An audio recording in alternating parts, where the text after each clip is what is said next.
What's going on, guys? It is Teemo Flamingo coming at you with another Pokemon Unite replay video. And today we're actually trying something new.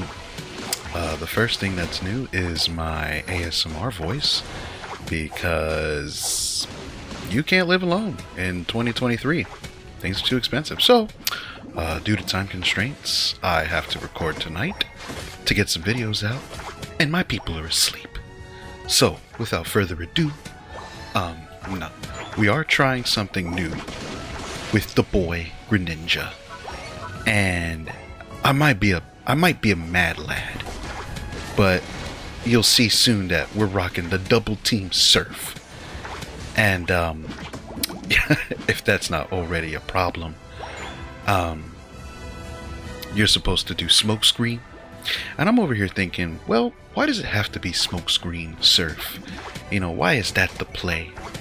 And for reasons I won't really explain, it is actually the better combo, the better move set to do it like that. But I'm so in love with double team, you know, because I want the little extra damage that comes from the clones. I go ahead and try it out like a mad lad. But as you'll see in this game, it's actually not that bad, if I say so myself.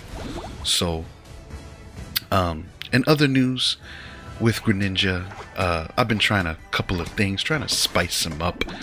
I tried a full movement speed build, because I'd really like Greninja to be more mobile. His movement speed is actually pretty rough, pretty slow. So I tried things like Float Stone, 7 yellow emblem, stuff like that, but the DPS and the things you sacrifice to get that is sort of not worth it. I don't know, it's still in the books, but you know, we're still working that out.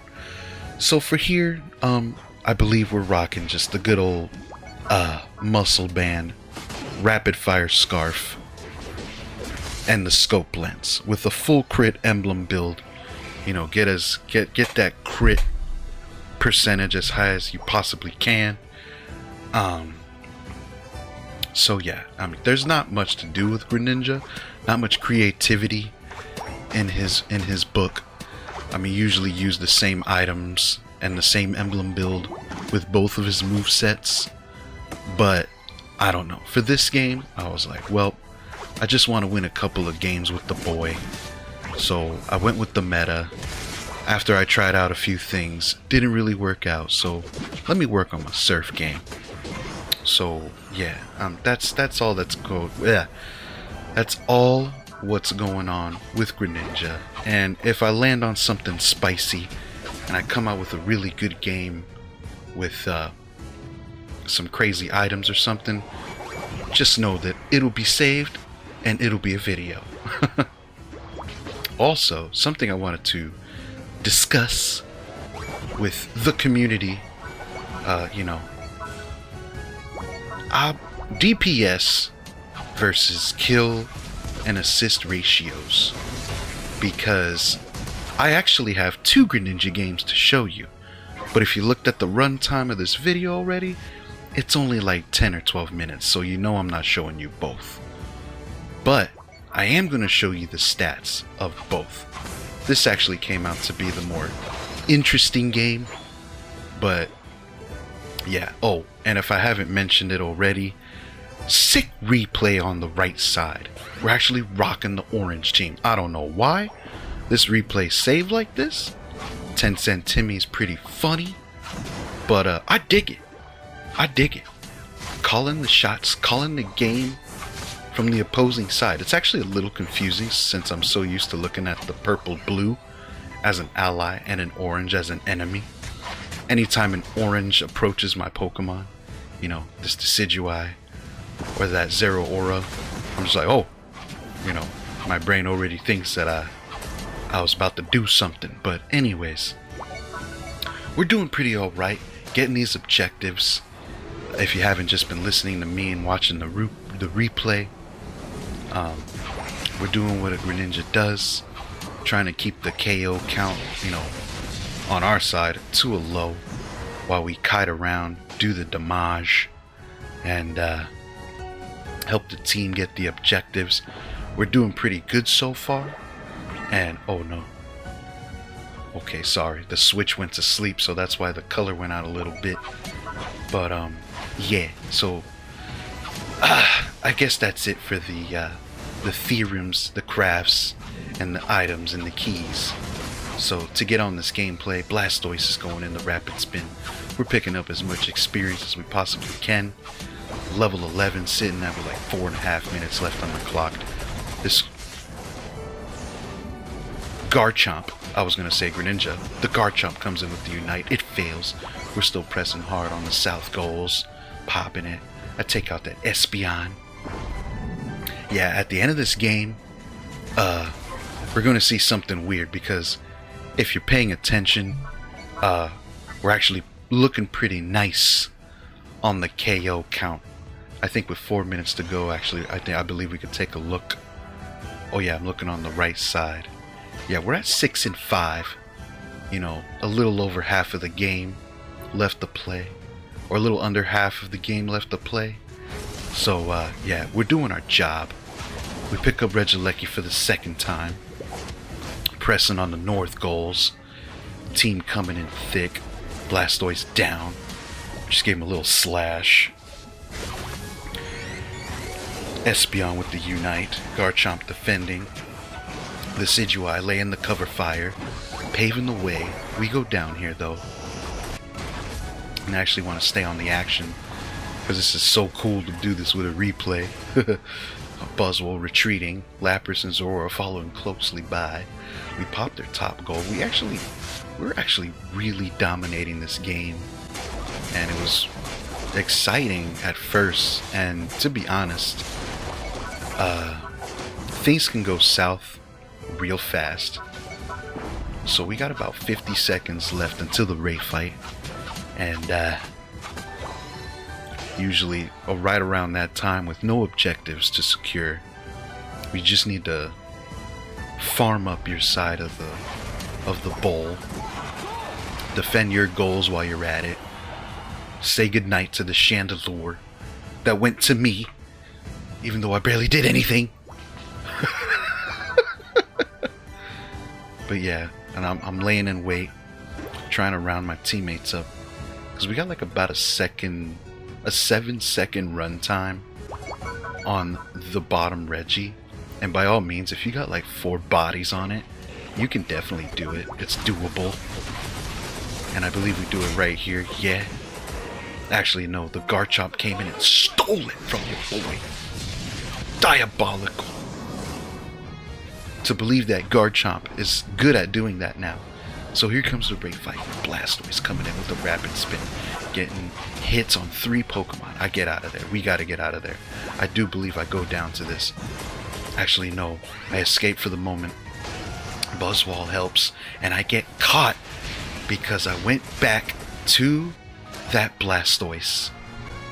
And it was just horrible. It all goes down south here, boys. That Blastoise picked up 3 KOs. Oh, that I don't know what that Blastoise was wearing, but you know, we backed up. I wish we could rewind on these replays. It's actually kind of sad. You know, the Lapras tries to come in and take it at the last minute, but the left side team takes down the Rayquaza, dominating the entire 8 minutes of the game, only to go down in the last 2. What a nightmare. I mean, you could call it a coin flip, but if you fail to rally at the end of a game, you're just going to lose every single one. Doesn't matter if you got 1 or no goals left. It's diabolical. It's demeaning. You feel like your life is over, but it's just no good. It's no good if you can't come together in the last minute. So that's exactly what happens here, boys. But yeah, like I said, that Blastoise, I don't know what that thing was wearing, but it was handling 3 guys. I moved out of the way, got saved by the Buzzwole at the last minute, you know, because he layeth the smacketh down on him, and I was able to escape it. I went back to go kite on him a little more, finish him off, and he just, that timing on me coming back, and that Unite move, which has probably the greatest range out of Blastoise's moveset, took your boy out. And I don't know if we could have made much difference at the end of that game, but that's exactly what happened. So to wrap up this little video, you know, we actually had a decent game for a loss. We did everything we could. That Blastoise handled us in the end. And he only went 6-1, so half of his KOs were at that Ray fight, which ended up being way more important than all these numbers you see. Decidueye's 9 and 10, my 11 and 10. You know, I got the most downs on the team, 21 downs total, but with 11 KOs. But we go to the battle data here, and I only did 47,000 damage. What? That didn't even seem realistic. Like, how do you get these many downs, these many KOs and assists, and do less than 50k damage? I mean, Decidueye, Buzzwole, and Zeraora did more than your boy. But you know what? It was a good team effort.